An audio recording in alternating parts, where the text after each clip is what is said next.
فلسطینی اتھارٹی کے وزیر خارجہ ریاض المالکی نے صدر ٹرمپ کی جانب سے فلسطین اسرائیل تنازع کے 2 ریاستی حل کی حمایت کو ناکافی قرار دے دیا ہے۔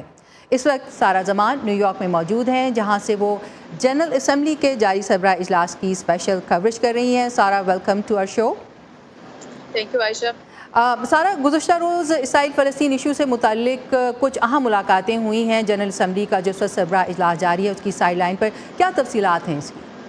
جی بالکل، اس وقت میں اقوام متحدہ کی عمارت کے باہر کھڑی ہوں اور کل یہاں پہ اجلاس کی سائیڈ لائنز پر امریکی صدر ڈونلڈ ٹرمپ نے اسرائیل کے وزیر اعظم بنجمن نیتن یاہو سے ملاقات کی اور ایک اہم بات یہ کی کہ اسرائیل کی فلسطین تنازع کے حل کے لیے 2 اسٹیٹ سولوشن یعنی 2 ریاستی حل کے لیے اپنی حمایت کا اظہار کیا۔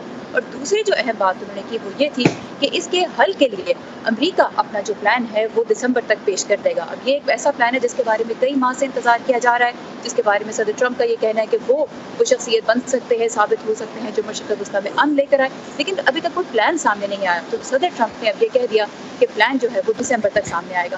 جہاں تک اس حوالے سے اسرائیل کی قیادت کا رد عمل ہے تو اسرائیل 2 اسٹیٹ سولوشن کی مخالفت تو نہیں کر رہا، لیکن اس کا یہ کہنا ہے کہ اگر فلسطین کی ریاست قائم ہوتی ہے تو ضروری ہے کہ اس کی کوئی اپنی فوج نہ ہو اور اس کے علاوہ وہ اسرائیل کو یہودی ریاست کے طور پہ تسلیم کرے۔ اور جہاں تک فلسطینی قیادت کا رد عمل ہے تو آپ نے جس کا ذکر بھی کیا، منفی طور پر ان کا رد عمل سامنے آیا۔ ان کا کہنا خاص طور پہ یہ ہے کہ اگرچہ صدر ٹرمپ کے الفاظ میں تو وہ کہہ رہے ہیں کہ وہ پیس کی طرف اپنا ایک پلان پریزنٹ کرنا چاہتے ہیں، لیکن ٹرمپ کی جو انتظامیہ ہے، صدر ٹرمپ کی جو انتظامیہ ہے، اس نے پچھلے 1 سال کے دوران جو اقدامات اٹھائے ہیں وہ اس طرح کے ریٹرک کے، اس طرح کے بیانات کے منافی نظر آتے ہیں۔ یعنی ان سے یہ تاثر نہیں ملتا کہ امریکہ امن کی جانب کوئی پیش رفت کرنے میں دلچسپی رکھتا ہے۔ اس کے علاوہ سارا ایک اور اہم ملاقات بھی ہوئی ہے جو کہ مصر کے سربراہ کی تھی، وہ کیا ملاقات تھی؟ اس کی کچھ تفصیل ہے آپ کے پاس؟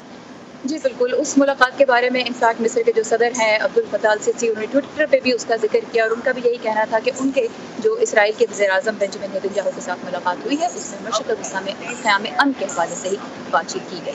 اور سارہ جو ہیں وہ کل ایک اسپیشل شو اقوام متحدہ کی جنرل اسمبلی کے سربراہ اجلاس کے حوالے سے لے کر آئیں گی۔ سارہ، بہت بہت شکریہ ہمیں تفصیلات دینے کا ان اہم ملاقاتوں کی۔